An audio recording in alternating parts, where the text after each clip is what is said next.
You're first.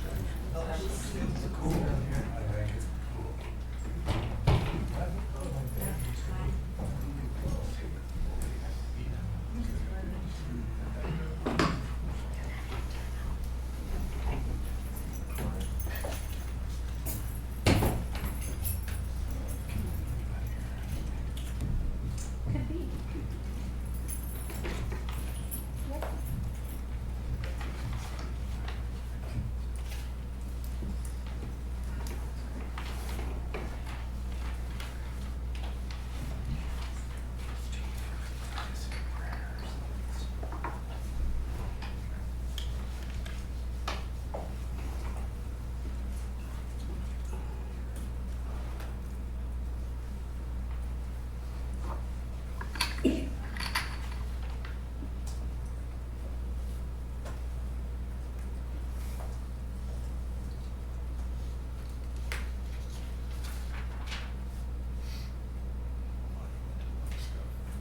It's been a month. I know. Yeah. Yeah. So you can use this. Flip forward. Flip forward and back. Okay. Use this button. Bring it up. So I don't need mine? You don't. No, I'll leave it. unless yours is better. Mine says delegations. The other So- thing I brought was the Gallagher Siphon design drawings. in Okay. case, Yeah, I can bring those up if You you can need. just, yeah, you could pre, just be yes. Good afternoon, everyone, and welcome to the Committee of the Whole meeting for August 26th, 2019. My name is Councillor Schwarzenberger, and I'll be chairing this meeting. I'd like to ask the CAO if there's any late items. There are no late items for this meeting. Thank you. Then I'll ask for a motion to adopt the agenda as circulated. Councillor Grice, seconded by Councillor Ventimila. Discussion, all those in favor? Opposed? It's carried. Adoption of the prior minutes, the minutes of the July 22nd, 2019 Committee of the Whole meeting. Thank you. Councillor Grice, seconded by Councillor Ventimila. Any further discussion? All in favor? Opposed? It's carried. There's no business arising from prior minutes, so we're on to water matters. Gallagher Siphon Options, the Director of Operations report is attached. And Mr. Goodsoe, you have the floor. Thank you, Chair Schwarzenberger and Council. So we had previously had conversations with our engineering consultant, Steve, about other options and repairing the siphon and coming up with some different ideas. So True Engineering has explored some of those ideas and which one I think is a viable option if we can't find extra funding through other agencies. So what I'll do, we should decide in the end which route we want to go to, if we want to look into things a little deeper and make a decision in the end. But I'll give Steve, I'll let Steve go through his memo and explain and answer questions first, and then we can decide at the end.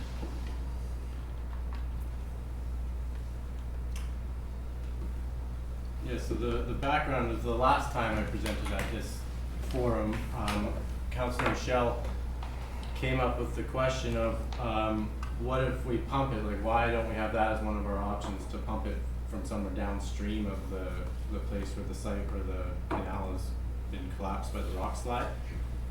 And so I undertook to provide a memo back that explained, you know, the cost of pumping. We chose Buchanan Road to be the place. How do I start this slideshow? Okay. Oh, And back. about it. So to decide or to present something to you, we picked Buchanan Road as the place where we could build an intake. We have infrastructure there, and we could pump all the way up to the canal, all the canal flow, thus bypassing the collapse. that's where this memo started, but and when we were looking at this, the cost of the pipe to pipe it from Buchanan River to the canal was significantly cheaper than the cost of the pipe that we've been dealing with the siphon project. And so that got our brains working a little bit, and that's why we've got this third option to show you today, was what if we use the savings in the pipe? How could we use that? And so what part of, I guess we have to look at is we have to decide how much to pump. And so that was the first thing we did when we were trying to do this, is we looked at your consumption, and you can see the consumption starts in April, and it spikes up pretty quickly for the summer season, and then it dies off right away in the end of October. So we had to decide or choose when we did the costing or the energy consumption. We had to size it with pumps that could match that flow curve and basically have that flow available 24 hours a day in the canal for the canal to work. It's not showing up right.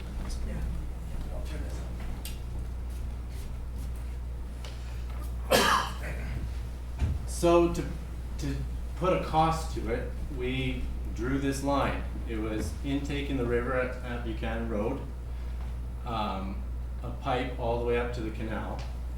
We would build a pump station at Buchanan that would be strong enough to lift the full canal flow all the way up. It would backfeed Mud Lake, which is basically right there at the connection point, Mud Lake pumping station. And all the infrastructure to the north would basically become abandoned. The fatal flaw with this option is the energy consumption. You can see it in the memo. The lift is about 30 meters, and the energy required to do that lift is outrageous. We didn't spend a ton of time refining what the intake would look like or anything like that, mainly because the energy consumption is just too high. And so all these options, no matter where you ask me to put it on the river, it's going to be a big number. So you can see to run 2 pumps year round, the cost is $500,000 a year. That's a major increase to your O&M number. It won't be quite, because you wouldn't have to run 2 pumps all year round. But you can see 1 pump is $250,000, so it's going to be $300,000 to $400,000 a year for sure of energy consumption. Councilor Mattis, you had a question? Why all year round? We're only at Sorry, 6 7 months. months. Sorry. Okay. Yeah. It's basically it's 1 pump for 1 month of the 7. First 2 weeks you only need 1 pump, and then you basically need 2 pumps for the next 6 months solid. And then And one then pump back for down to the 1 last. pump for the shoulder, the real end. So we created this cost estimate based on that drawing you just saw. It's not the best cost estimate. We didn't spend a lot of time refining it, mainly because it was doomed at the beginning. But we did go out and get some pricing on some of this pipe, and that's what caused us to keep thinking. At the same time, because we have basically finished the design for the Gallagher Siphon, we updated the cost estimate for the Gallagher Siphon so that we have a comparison cost number. It's creeped up to 13 million with full contingency of 10%, which is a normal number to be carrying. It just adds a whole $1 million to the cost estimate. And a point to note here is the fiberglass pipe is $5.3 million right now. That's in current dollars. Our pipe supply wasn't that high when we had a $10 million number here, but now we have $5.3 million to supply the 8-foot diameter pipe. So we came up with another option, is how can we use smaller pipe? And so the way to use smaller pipe is to increase the available slope on the siphon, the available head on the siphon. And so we determined that if we had 1.25 meters of extra head, we could actually push the canal flow through a 5-foot pipe as opposed to an 8-foot pipe. And the 5-foot pipe is significantly cheaper than an 8-foot pipe. So this is a hand sketch of the what the pump station would look like.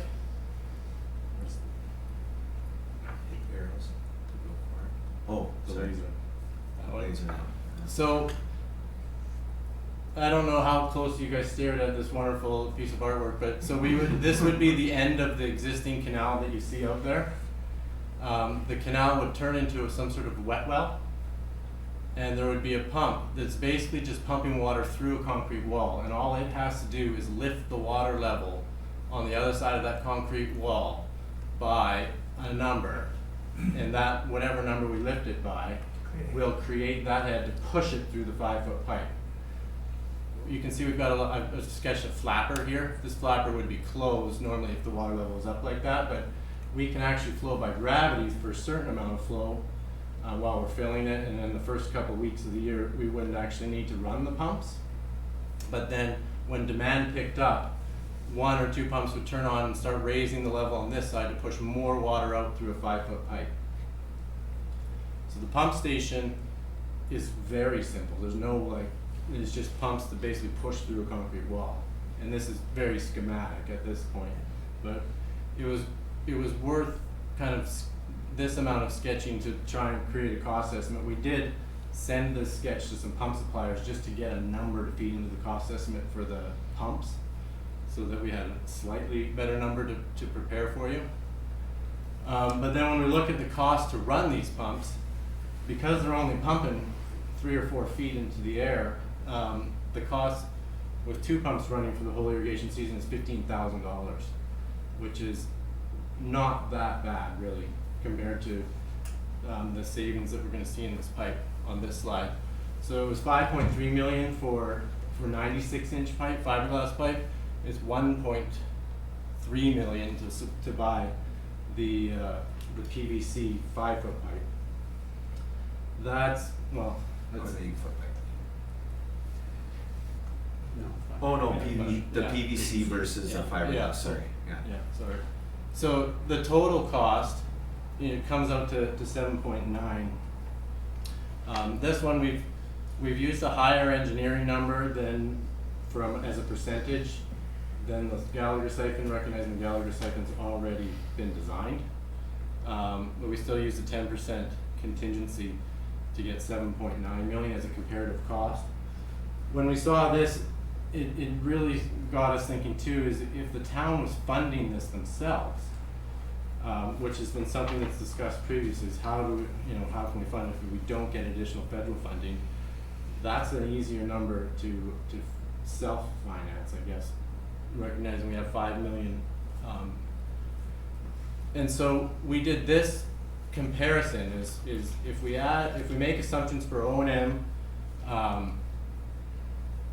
capital cost, O&M, kind of do a life cycle analysis, replacement, over the life of what the fiberglass pipe is expected to last. So just comparing if we pay for the fiberglass pipe or we do one of these other 2 options, how long does it take for the business case to make sense? And 50 years is about where this option of using the 5-foot pipe was gonna cross the line. So the 96-inch pipe was smarter if you use a life of 80, but at 50 they're basically the same. And then we looked at if we include financing, because that's really what the decision the council's facing with, is what if we proceed to borrow what we need to do this.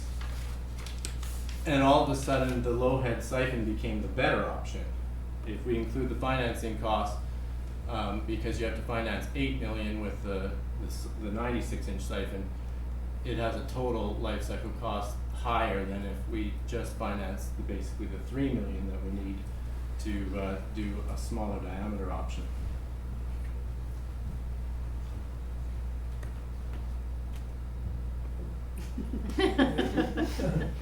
Questions from council? Councilor Rochelle. Got lots of questions, there's 2 more options. When you think, you're thinking.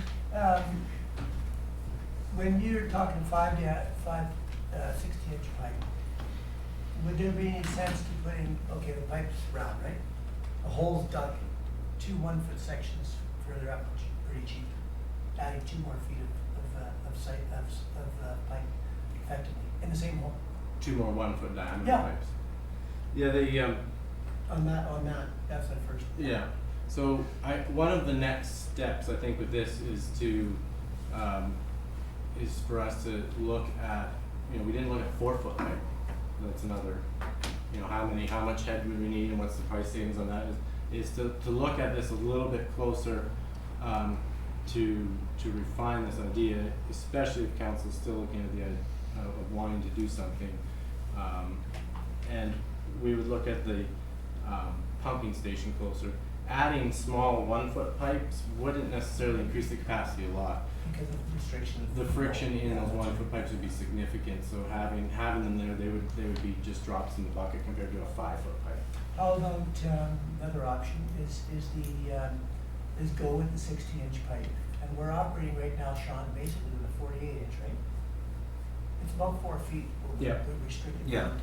Okay, so, and constructing almost like a gate section there where if all of a sudden for 2 weeks it got super hot, it was 40 degrees, and everybody's pumps are going mad, and we can't get enough through the 5, we open up a gate and use the existing one in an emergency. So we keep that there as an emergency.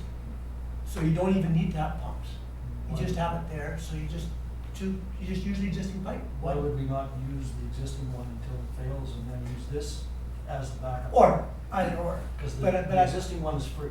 Yes, that to me, I thought about that, I said, geez, what kind of, we've got a situation where a pipe that's 4 feet right now is working. Yeah, so it's, And then if we get into a situation where the 5 foot, for whatever reason, I think the 4 foot's is doing it, and, we're looking at what's happening in the rural areas. A lot more orchards are going into vineyards, which use less water. We might have a situation where with a simple gate there, unless another rock slide came down, we wouldn't really have to worry about it. And we could, and if a rock slide did come down and wipe out the existing 4-foot one, we could never use it as a backup. We could look at a bit of water restrictions or something down the road. I'm just hypothesizing, just trying to feel out how. yeah, so if we put in a 5-foot siphon, like that is Yeah. along this current proposed alignment, we could run through, I'll just pull up the drawing. So the 5-foot siphon, these kind of yellow circles show you the proposed alignment for it. It would have a capacity of, I think it's 20,000 gallons a minute, without any pumps. And you're right, your 4-foot has a similar or a pretty high capacity. It's running at about 70 CFS. So 70 I'm just making you 75 CFS is the most we can yeah. push through. So it. we would get Safe. between the two, we could run 90, you're right, until the next rock slide. In which case we would have nothing available but the 20, which wouldn't provide anything unless we installed the pumps to raise that. But, and this is a big but, we'd have a situation where the entire area isn't a disaster. In other words, right now our biggest fear as a town is that all of a sudden a rock slide comes down in the middle of summer and we've got like 150 or 200, it's even more than that if plants die.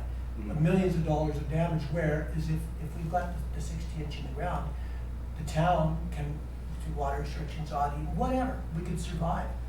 We don't have a situation that's tenable right now, but with this, we would have a situation that's tenable without having to increase our costs dramatically over the, I don't know what it would come in at, it might come in at $6 million. You're not wrong. We could defer a big component of the pumping. I think you would still build the facility, but maybe not turn it all on. And not put the pumps in. Maybe Yeah. not put the pumps in. Yeah. And then you could run in with diesel pumps or something. 20,000 gallons a minute isn't going to get you anything in the middle of summer. You would need pumping to bring that up to a level. How is that compared to how many gallons? You guys are talking CFM, I get Yeah. that. I don't understand. Yeah, my brain. I'm mixing So units what, there. what are we getting through that now in gallons per minute if you're telling us that's 20,000 is what we get through the existing one? I can You're getting conversion. You're getting about 40,000 gallons a minute through it right now, through the 4-foot.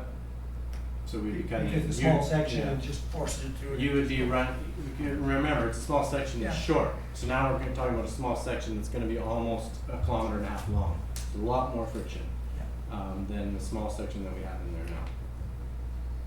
Okay, I've got a couple other options, but maybe while we're on this tangent of these sizes. Councilor Mattis first and then the CAO. Thank you, Councilor Schwarzenberg.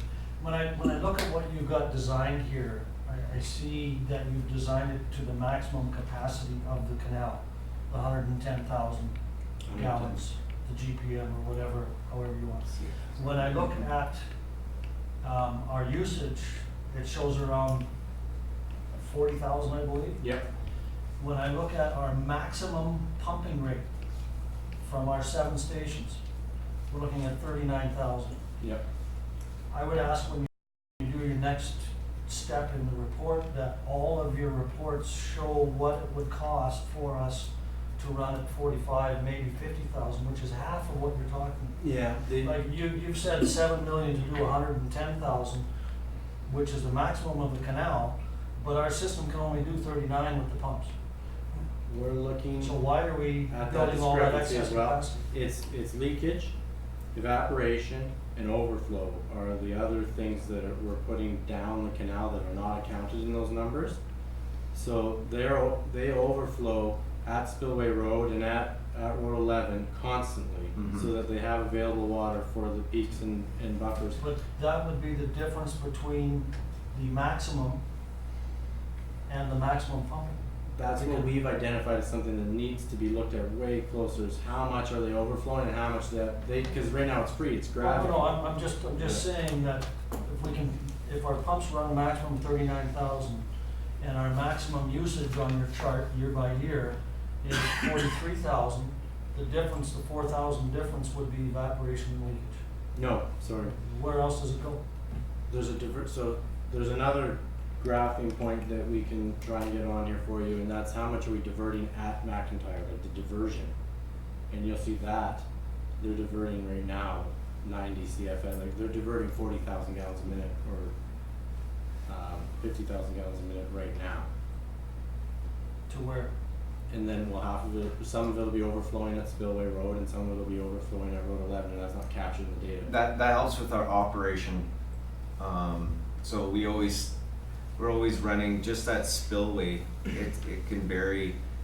Our operators like it between about 10 CFS, cubic feet per second, to 20, and that spills out just to, if it is hot out, To make sure people, the system's full. yeah, I understand. it hates, so we can meet the peak demands. Yeah, all and, the same. and again, that peak demand was back in 2013. We're down to about 33,000 GPM now, and you're pricing us at 110. And I'm just not sure that we need that level of Yeah. pumping in order to satisfy the actual needs. We need a much clearer picture there, because it's, Yep. I think that's when you can start looking at pipe sizing, pump sizing, And I think- and your electricity costs change dramatically when you do those things. You know, and I think that's an important piece of this puzzle. Councilor Michelle talked about other options. I'm gonna throw out another option. What happens if, all of our pump stations are further downstream and maybe they're all the same distance away from the river? Maybe some are accessible, maybe some are not. What if we were to, they all pump out of the canal. What if we were to pump directly from the river at a particular pump station and take it off system? Because that changes what you require at the head of the system. You know, and I don't know the layout, I'm just throwing this out as purely speculative, because I'm not sure the location of each pump house. But for example, if the Fairview pump house, for example, which is right here in town, it's not that far above the river. What if we were to run a pipe to Fairview and pump directly to the river to that one? For example, there's not as much lift required. What would that do? The to lift is map? always more than 30 meters. The lift is always inefficient from an energy perspective. It's always more than 30 meters above the Yeah, river. because the river, even at Buchanan, it's 25 physical. It only gets worse because the canal is flatter than the river is. So the river's steeper than the canal. So That makes sense. yeah. Thank you. Ms. Cowan. Thank you, Chair Schwarzenberger. With respect to the comments that were made by Water Councilor Michelle, are you talking about keeping the original siphon and continuing to use that? Not Yes. continuing to use that. What I thought was if we put the 60-inch pipe in, inside of Leave it. the existing that right now is damaged, and it's, could last 20 more years, and only have a gate there where you open it when you need the water. In other Because words, part then you're of, using both. yeah, but part of this redesign and moving is we were giving that property back to the First Nations. Where Yeah. where Well, that we'd have to area look- is. We'd have to look at it. But that's, I don't, that's, like, there would be more cost associated with land as well. Because we're, Except for, yeah, when that goes to income. Yeah. I've got another option, Stephen, it's along with what Councillor Mattis said, and that is at Buchanan. What happened if we were to install a pump house there for system one? Now, the head of system one at that level wouldn't be very high. So in other words, we start running out of water, there's a pump house there, system one gets offline. Not system five, because as you get further I don't down, know. the head is higher, Mhm. because the river's flowing down, you know what I mean? The head there for system one, a lot of the orchards are actually quite almost at the same level as the river. I'm thinking, and the pipe's already there, so you have a pump house installed, system one goes offline, and if we really get in trouble, we reverse the pump or the line that's coming down for the Incomeat vineyards, because they use a tremendous amount of water. Yeah, they And we use- simply pump there, use the same pipes, don't have to put any pipe in the ground, and we just pump there, so those two, north end gets offline completely. Would there be enough water through that 60-inch pipe? You know, cause that, to me, I thought about that, I said, you know, we're trying to find water to make it, to do it with a 60-inch pipe, where's the easiest spot to do it? North of town. You know, system one line, or system one goes offline, we have a pump house that takes over, the pump that's coming from the canal down to, that crosses the river, starts pumping up for Incomeat. And then there's no pump, no pipes getting put in the ground, just a simple swap.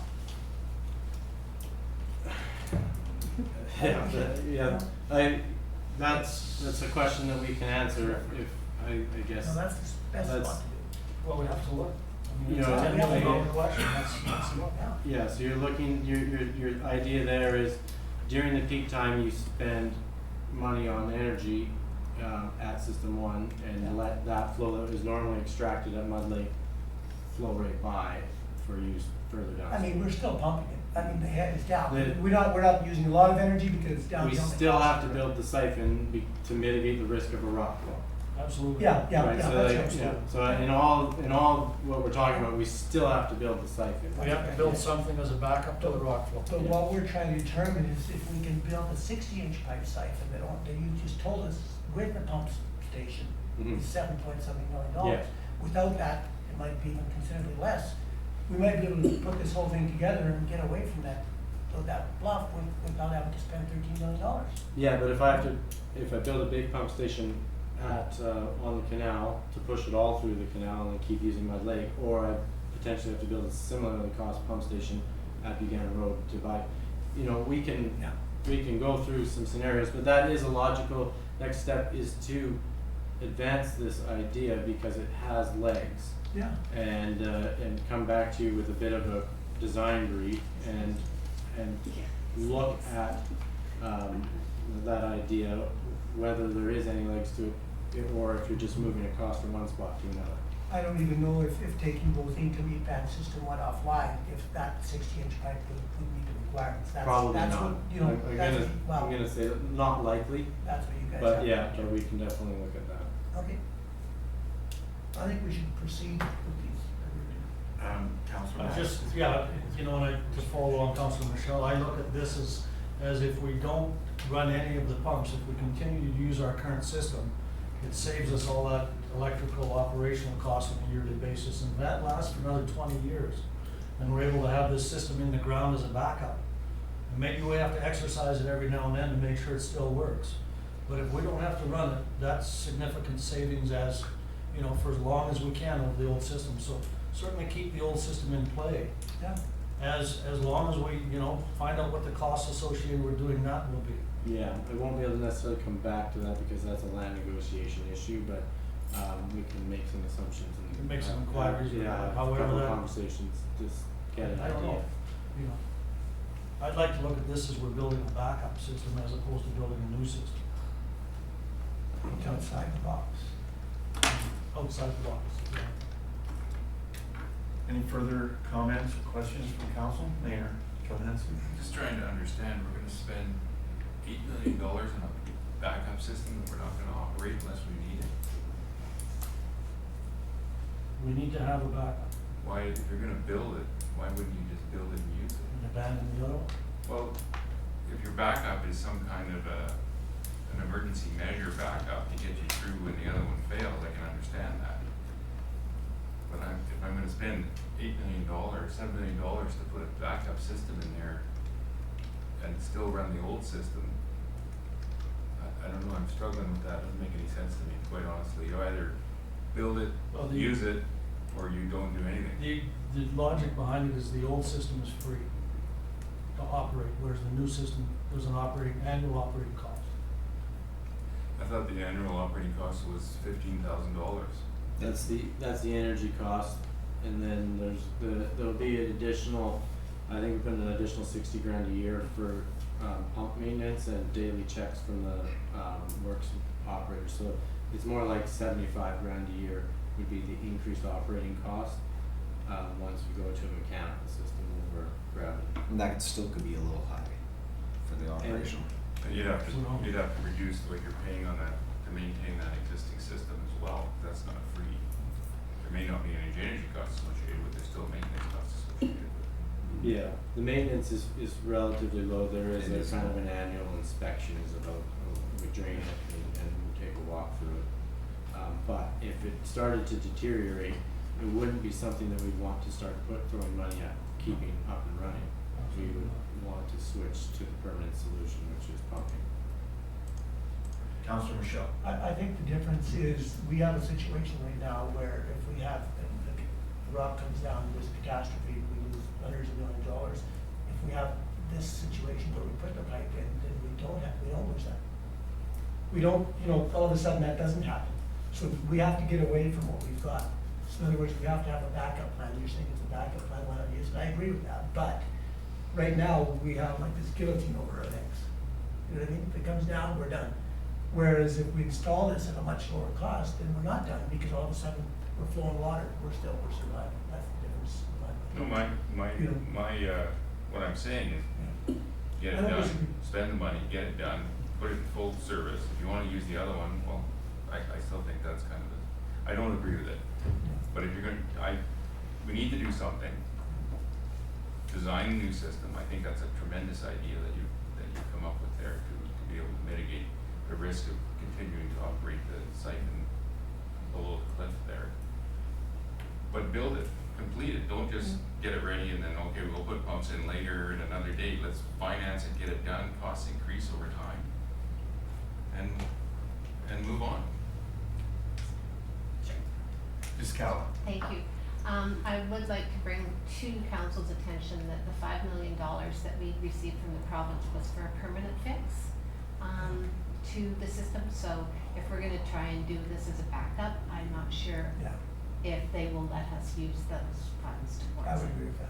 I think putting the 60-inch pipe, like Steve was talking about, with we decide either this low, that with the pump stations at the north end, or looking at how much water system one and Incoming use, and we may determine that the 60 is enough, and that's where we spend our money, is at those two locations.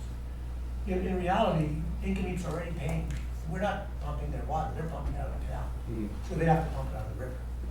You know what I mean? We could, they're already pumping, we're giving them low, what do you call, Low head service, yeah, that's right. or We're low pressure service. not pumping their water, they're pumping it already. Yeah, I think we have a commitment to them at that location, but Yeah. that would be something we can look at. Okay. So you're Council- suggesting that they pay pumping, they can pump it further from the river? Yeah. They need more pumping for that, but.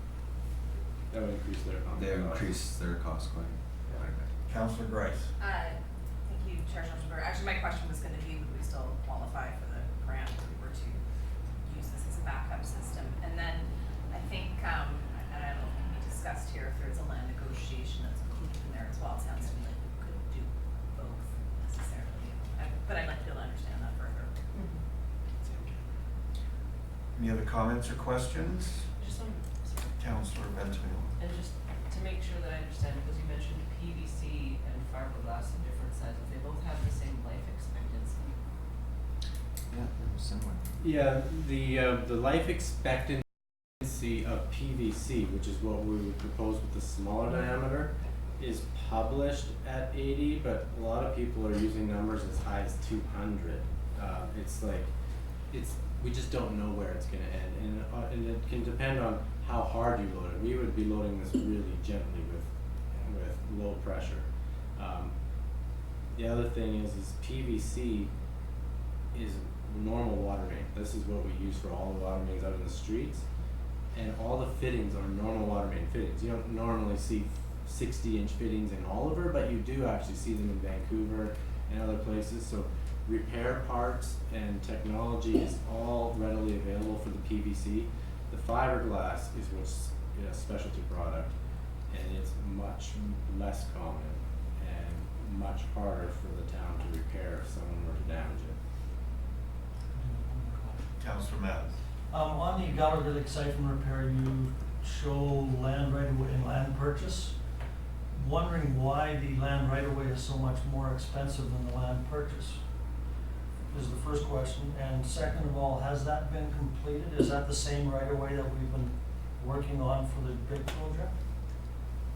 Or is that additional land for this project? Yeah, you can. Thank you. That's a discussion for in camera. Okay, thank you. Anything else?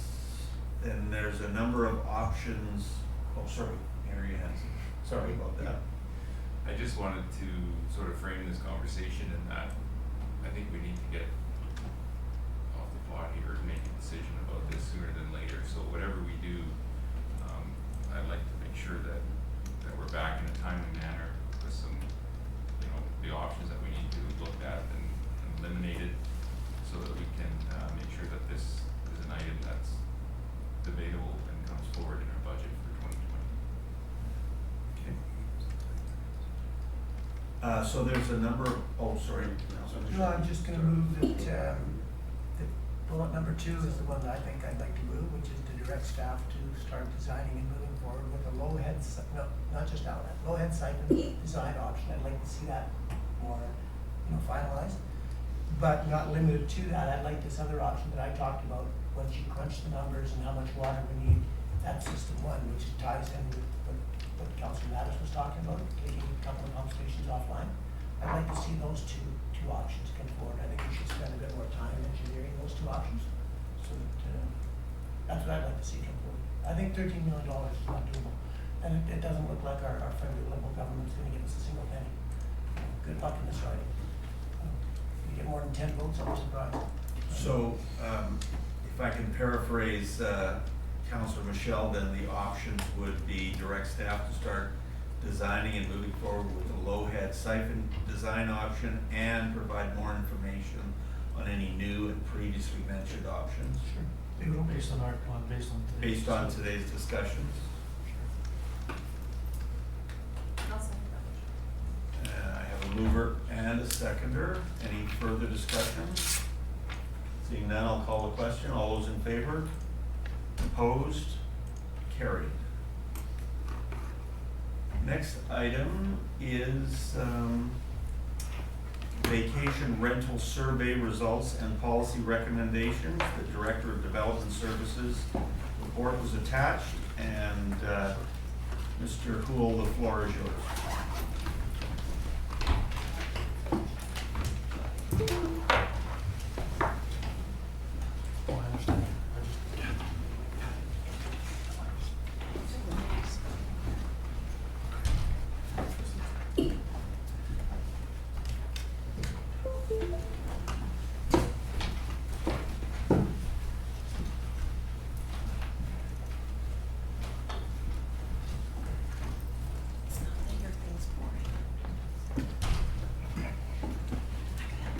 Alright, so vacation rental survey results and policy recommendations.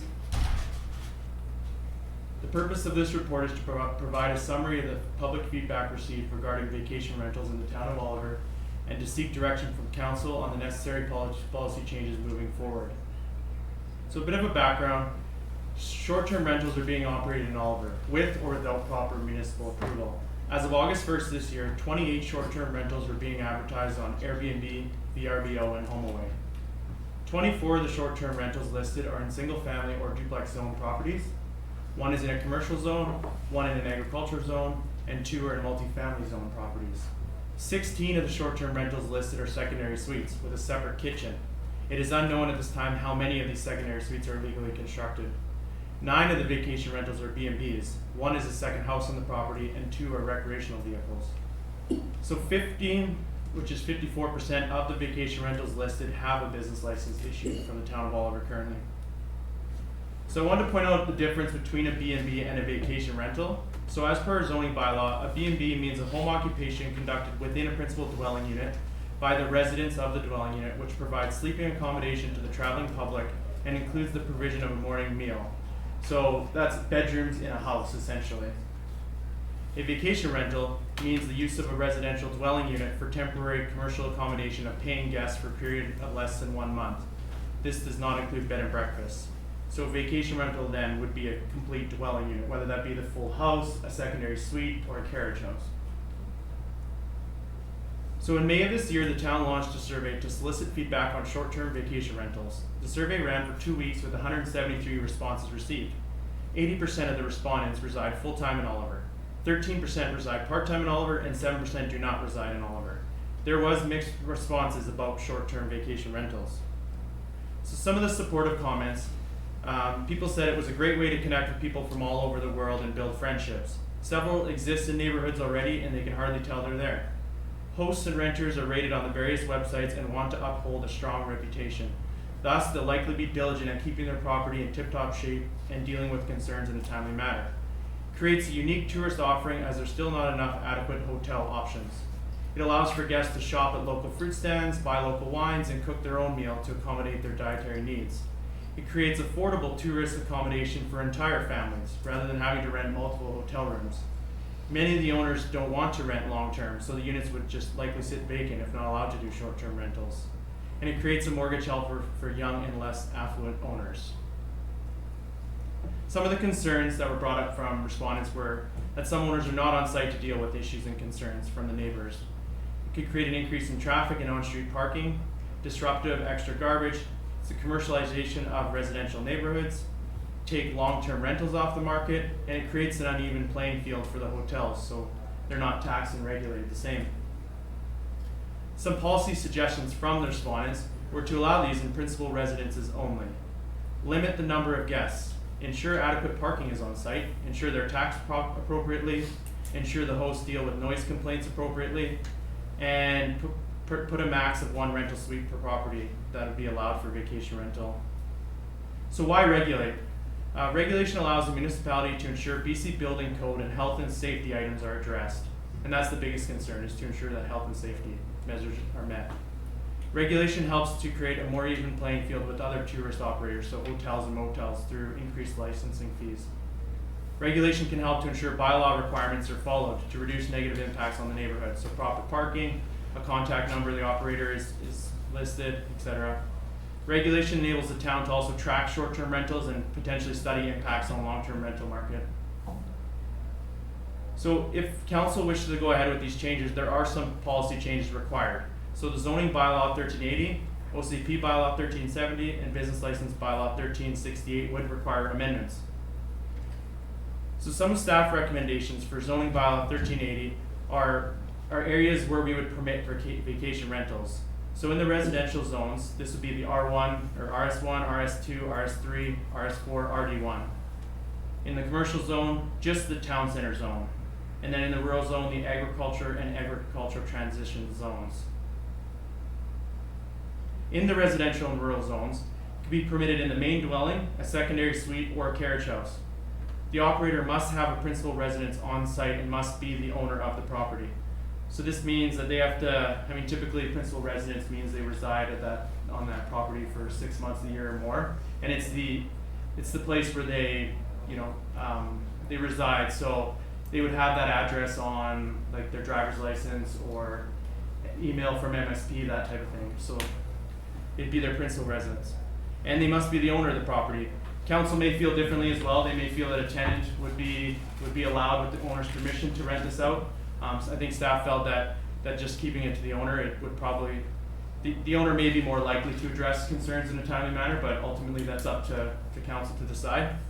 A maximum of 1 dwelling unit per property can be used for vacation rental. So if you have a house and a suite, just one of those could be used for vacation rental. Not permitting it in conjunction with the B&B on site. So if you have a B&B upstairs, then you couldn't have a vacation rental in the suite downstairs. Also, staff do not recommend requiring the owner to be on site at the time of rental, given the difficulty to enforce. The main reason for that is it's difficult to enforce if the owner's actually there or not, right? That we feel that would be difficult and taxing on bylaw.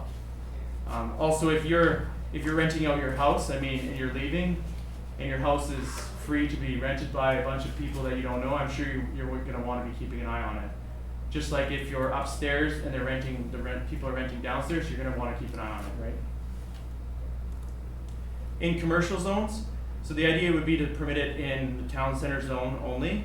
And staff feel that bringing tourists into the downtown area would increase vibrancy and benefit local businesses. And here's where we would not apply the principal residence requirement, given that this is a commercial area and impact on neighbors are much less than that of a quiet neighborhood. Staff at this time are hesitant to open up all commercial zones to vacation rentals, given that the tourist operators, so motels and hotels, could be negatively impacted. So other requirements in the zoning bylaw would be setting a maximum occupancy of 2 people per bedroom with an overall maximum of 6 people. This is aligned with several of the other municipalities that are researched. Parking. So if the suite is legal or it becomes legalized, then there's parking spaces provided on site at that time, and they'll be likely unoccupied, and then they can be used by the short-term rental. So that would be 2 per dwelling unit. So the idea is if you have a principal residence and you've built a legal suite, you have to have 4 parking spaces on site. Now, if no one's in the basement, then it's safe to assume that the 2 spaces are going to be open for them. Staff also recommend increasing the parking requirements for B&Bs. So right now, the parking requirements are 1 space per 4 guest suites. Staff feel that that's a bit low, and it should be more aligned with 1 space per 2 guest suites. Another policy that would need amending would be the official community plan. So policies in the OCP require amending to include provisions for short-term vacation rentals. More specifically, the low-density residential, town center, and agriculture policies will require amendments to allow for this use. That's assuming that council decides to go with those 3 areas to permit vacation rentals. The other piece of Town of Oliver's policies is the business license bylaw 1368. So the $750 incidental deposit, staff are recommending removal of this deposit for security against any costs incurred by the Town of Oliver for enforcement and other investigation. This is provided that the operator's principal residence is on site and they are the owners of the property. So looking at the stats, a combined 89% of the current short-term rentals listed online within the Town of Oliver are either a B&B or a secondary suite in the basement of a principal residence. Thus, the owner should be able to manage nuisance activities the majority of the time without bylaw being called. Alternatively, council may decide that the $750 deposit is warranted for vacation rental operators renewing their license if they've had previous bylaw complaints.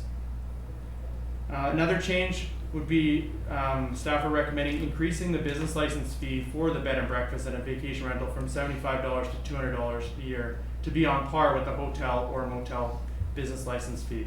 This would help to create a more even playing field and help cover any required inspections or bylaw complaints associated with that vacation rental. The wording in the business license bylaw is currently short-term residential rental. This should be changed to vacation rental, so it meets the definition in the zoning bylaw. Also, through this future amendment that'll come forward, there are some other definitions that need to be changed to be more aligned with the zoning bylaw.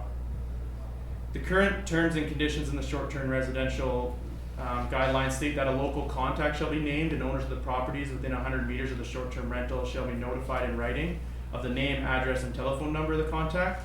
So given that the local contact will likely reside on site and is likely established in the neighborhood, staff don't believe this requirement is necessary. But that being said, it is recommended that the applicant do provide a contact number that can be passed on to neighbors if concerns arise. So some options for council. Option 1 would be that council receive the results from the vacation rental survey and direct staff to bring forth amendments to these bylaws to permit vacation rentals as outlined in the Director of Development Services report dated August 2nd, 2019, which would be the recommendations that I've just discussed.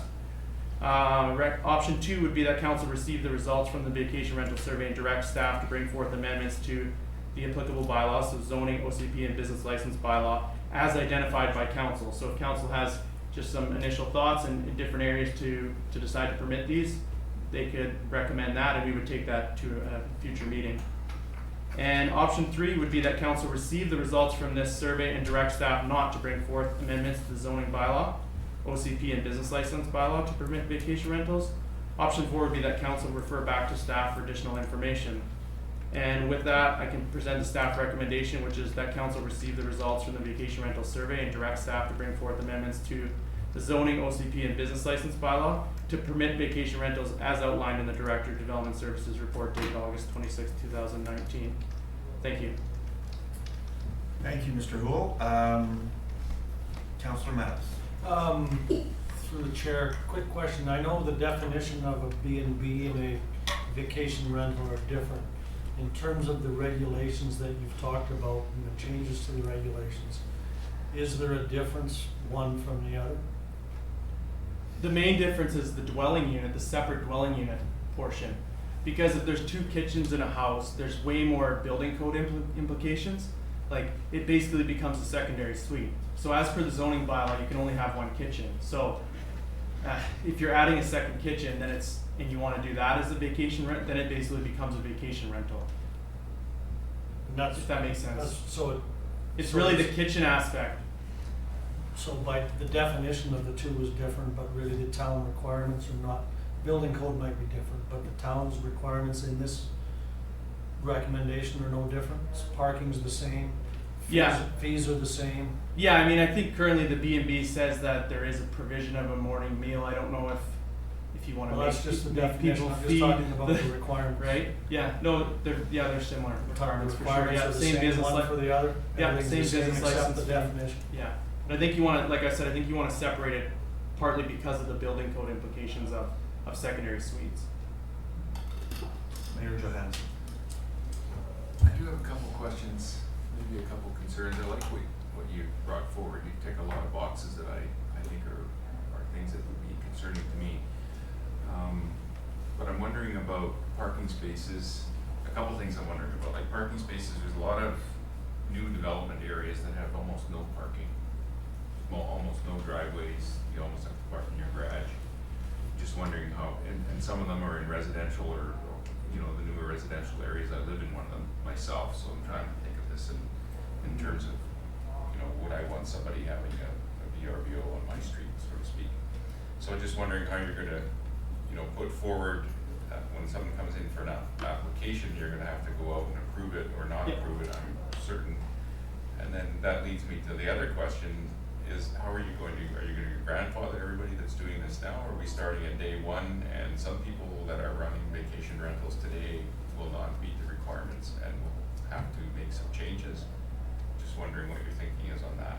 Sure, yeah, so parking spaces, I mean, if we go based on the zones that I've suggested, RS1, RS2, all those single family zones require 2 parking spaces already. So, I mean, like I said, if it's a B&B, then they have to add one per every 2 beds, and that would have to be on the property, right? So they'd have to find those spots on the property. If they're doing it in the basement with a kitchen, with a secondary suite, then they need to find 2 more on site, right? So there'd have to be 4 parking spaces total on site. And these are all on site parking requirements. So I'm not sure if that quite answers your question. Well, it does, and by the way you're saying it, if someone wants to run that type of a vacation rental out of their house, they're gonna have to provide those parking spaces Yeah. before they're gonna be able to get a business Yeah. license. Yeah, they would have to, Specific type of property. yeah, they'd have to submit a site plan that shows where the parking spaces are on site as part of their business license application. Ms. Cowell. Thank you. In response to the mayor's question regarding grandfathering, this is not a permitted use currently. Vacation rental is not a permitted use, so there would be no grandfathering in the residential area. The B and B, B&B is. yeah, the B and B would be, But um, vacation rental would not be. as long as the B and B was, Go ahead, sorry, Mayor Johansson, go Just ahead. one further up question, so I'm pretty sure, I didn't read it, but I'm pretty sure it was applied, there is no such thing as a vacation rental in an RV. There isn't. So any of those that are operating, yeah, I mean, the idea is that we'd probably make a change in our, definition of a dwelling unit to exclude recreational vehicles, cause it is kind of unclear at this time, so, and then that would, you'd only be able to do it in an approved dwelling unit, Okay. and an RV would not be listed as a dwelling unit. Councilor, It's not, no. Councilor Gray. Clear Thank right you, now. Chair Schwarzenberger. Just a few comments. One was about the maximum occupancy. I don't necessarily agree with capping it. I think that having two per bedroom or per suite makes sense, but not necessarily. I mean, if you've got a 5-bedroom home, then why not allow for 10 people? I think that's why a lot of people rent Airbnbs. So that would be one comment. The other one, I think maybe a question for the CAO would be the $750 being applied if there were complaints made. I wonder if that would not be covered under the good neighbor bylaw amendments that we're looking at as a nuisance property perhaps, and not necessarily having that stipulation.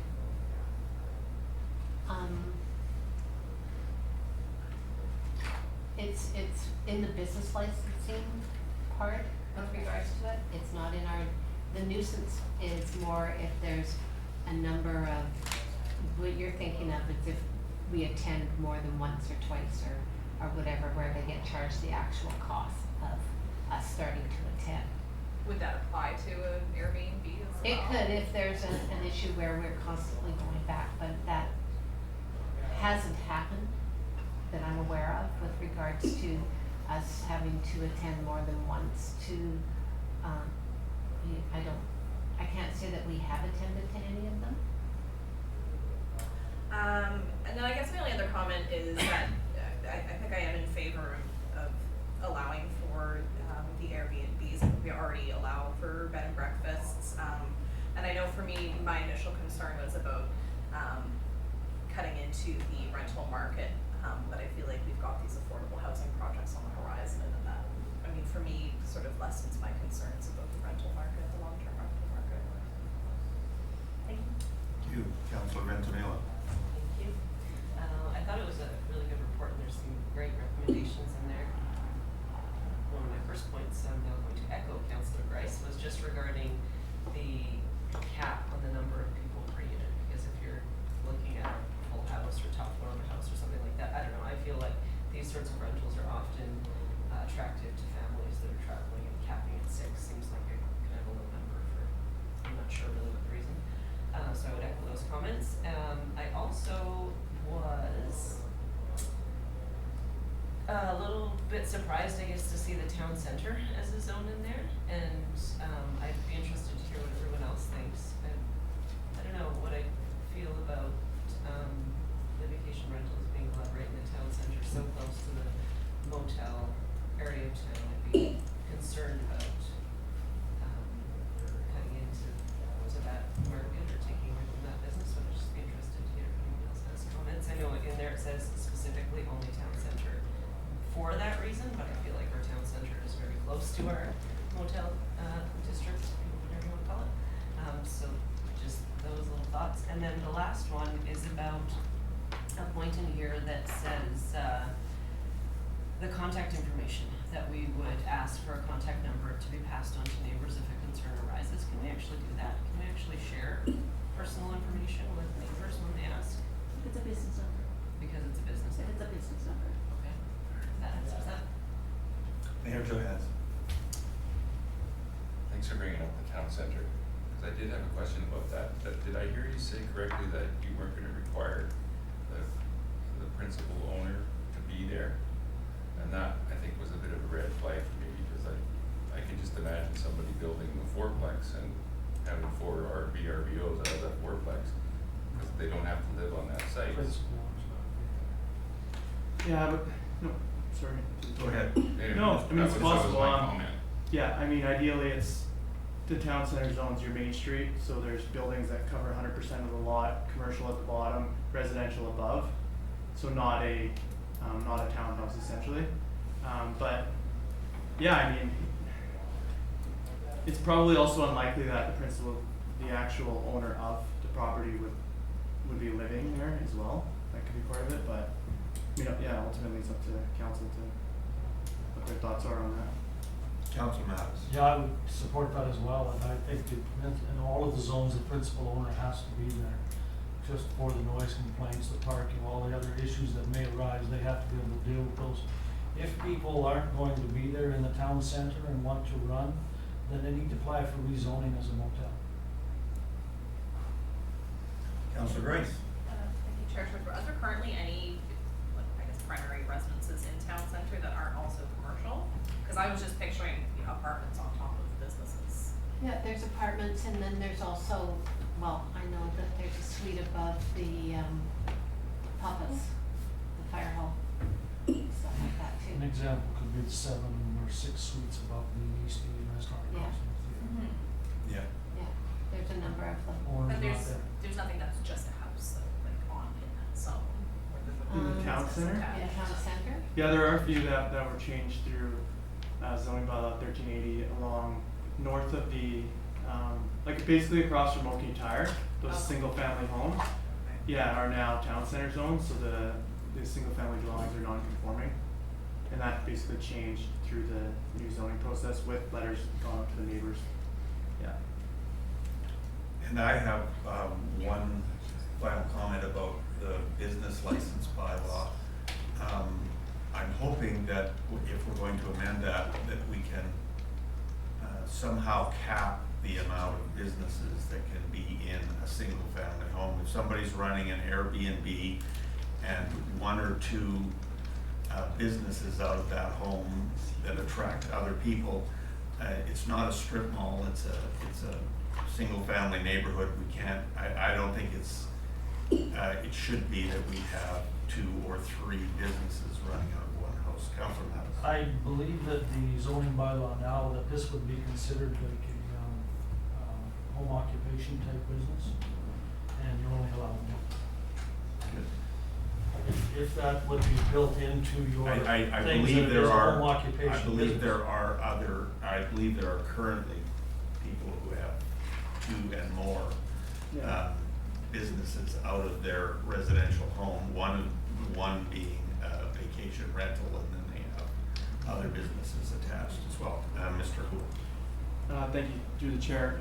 Regarding the number of occupants, and so capping it at 6, a couple of you expressed, you know, should that number be higher?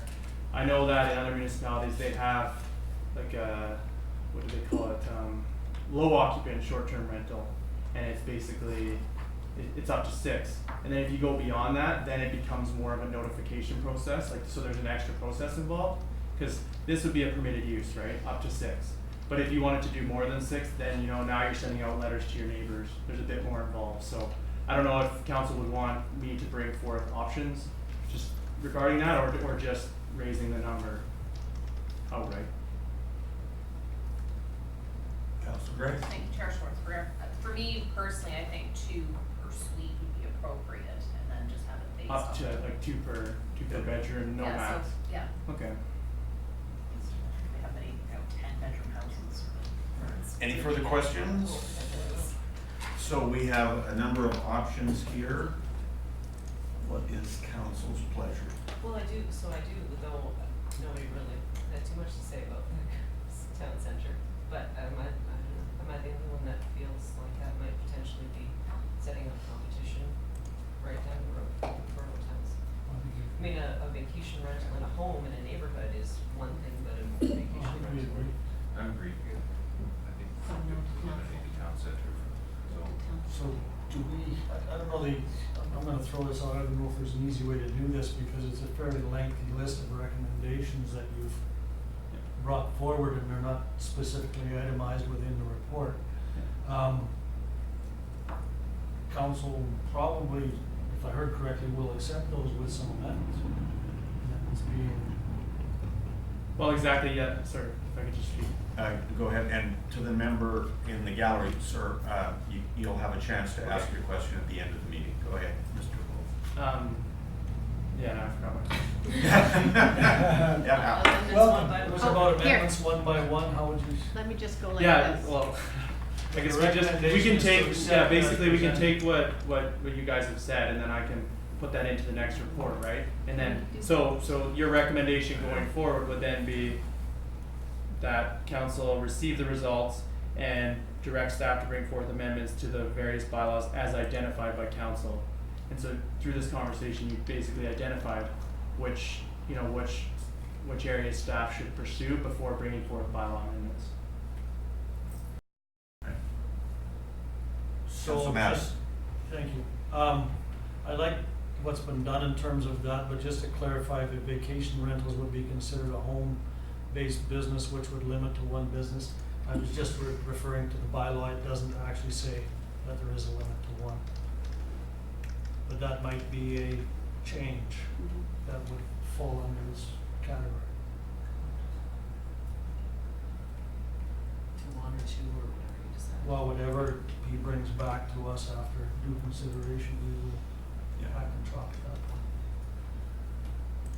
Sorry, so if I'm understanding correctly, you wanna limit just all home-based businesses, put a limit, cause what I've proposed is that there'd be a limit to the number of vacation rentals, but you're saying just to a number of all businesses. So like you can't have a massage and a home-based massage and a vacation rental and then A tax preparation service. yeah, so the idea is you're limiting home-based businesses to one, correct?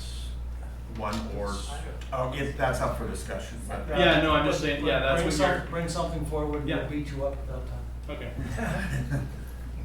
Councilor Gray. Thank you, Chair Schwarzenberger. To me, that seems like that would be a separate discussion from this one if we're looking at all home-based Sure. businesses as opposed to just the short-term rentals. So do we have, go ahead. Ms. Cowan. Thank you. Thank you, Chair Schwarzenberger. That was brought up because we are bringing forward the business licensing bylaw at the same time for amendment, so that's why that was added in. Alrighty, council's wish. I will make the motion as presented on the screen.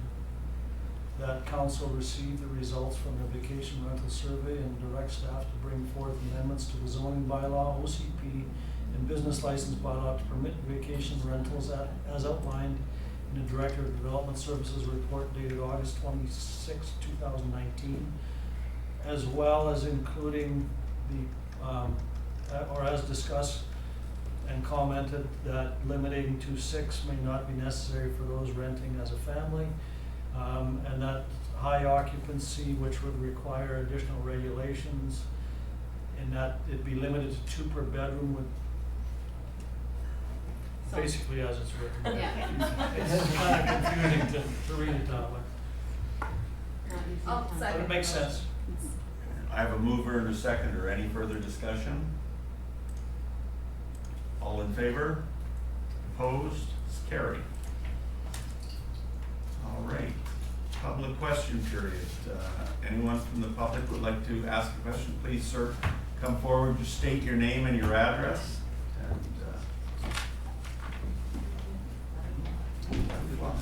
Thank you, Mr. Chair. My name is Doug Strand, and I live at 953 Panorama Crescent. I have a number of risks because I have a neighbor who has what I call an illegal short-term rental. I do not know if my neighbor has adequate insurance. I don't know if he has a legal suite. I know he does not have a business license. I believe that the town also has some of these same risks. And I think as this process moves forward, the business license application processing can help the town limit those risks. If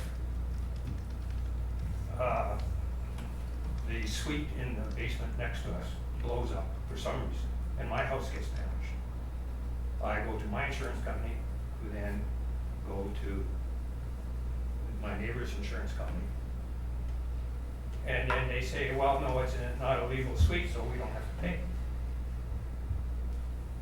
So not knowing whether or not that these places have a legal suite, I think can put the town at risk. Because I believe they put myself at risk. I've spoken to another neighbor of another, my term, illegal short-term suite.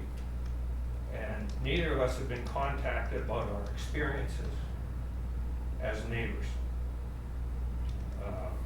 And both of these places have had complaints about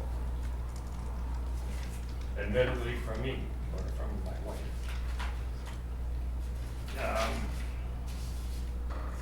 There's been mentioned in the package, third-party booking services such as VRBO or Airbnb.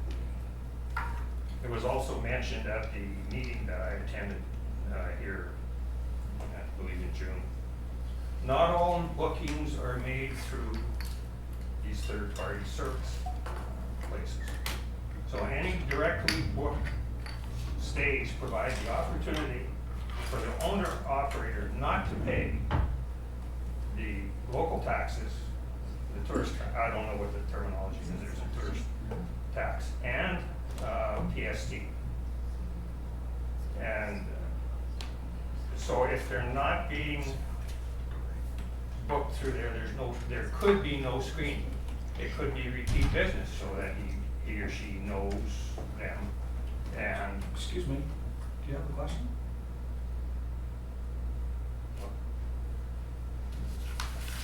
well, yeah, I do.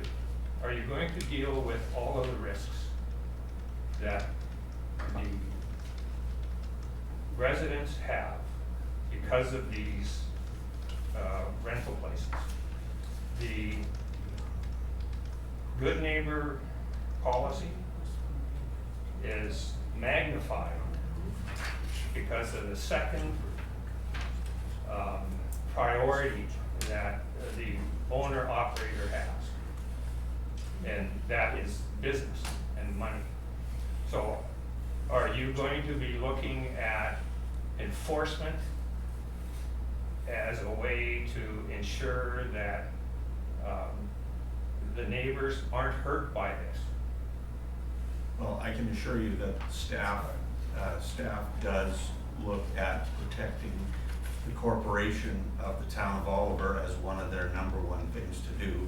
And you bring forward a good point that perhaps Mr. Houle can look into for his next report is making sure that there's insurance on, Licensing requirements. you know, a requirement for insurance and that type of thing. And we do have, bylaws and bylaw officers that are, it is a complaint-driven system, but we do have people to look into those things for sure.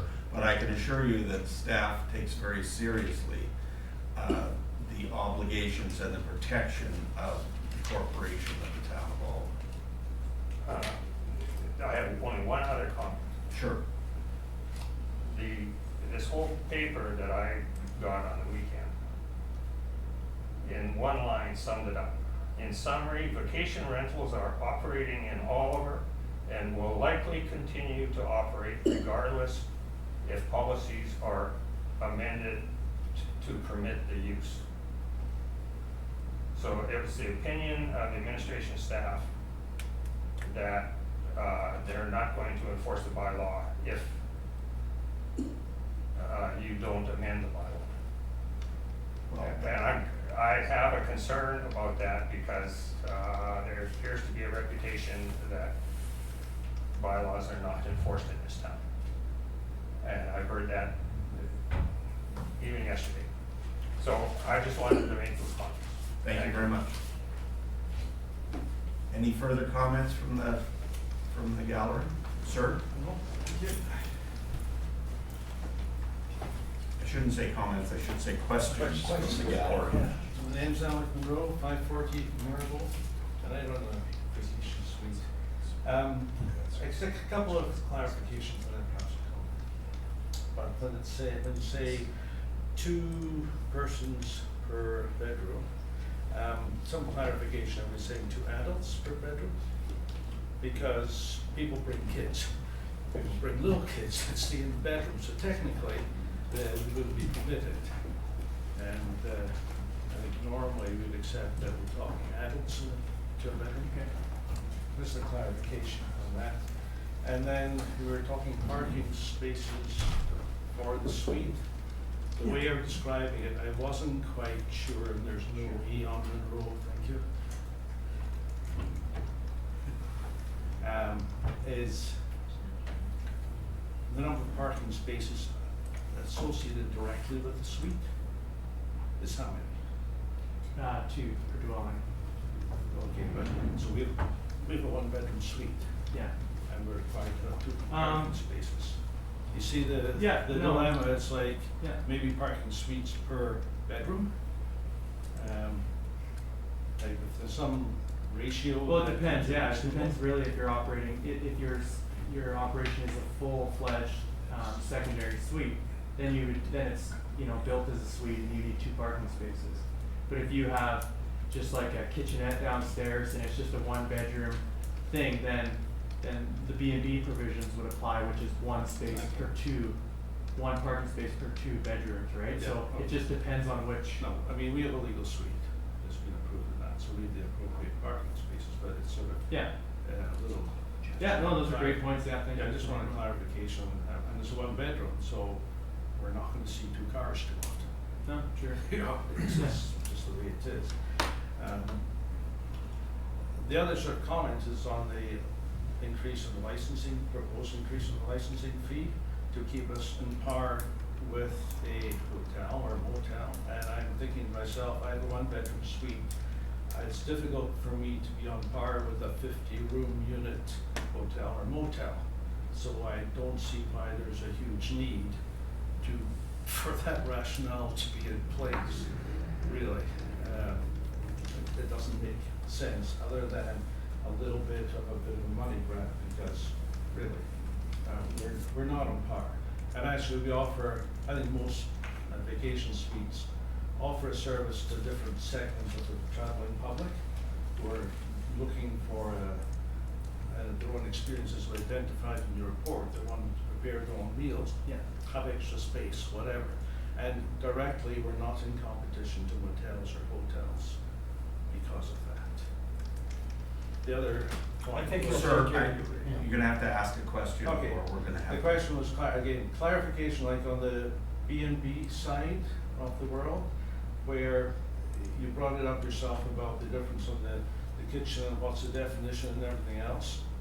And I'm asking maybe for consideration that the kitchen requirements be looked at again in terms of a lot of B&Bs need to have a longer-term rental situation in winter, the snowbird rental situation, to make some sort of living out of it, because B&Bs, vacation rentals, are a short season. So if you have your definitions too tight, it excludes them from another revenue source. And just to take that into consideration in your discussions. Yeah. Okay, thank you. And, okay, thank you. Great, thank you. Any further questions from the public? Seeing none, I'll take a motion to adjourn. Thank you, Councilor Reddy, Mayor Johansson. All in favor? Opposed?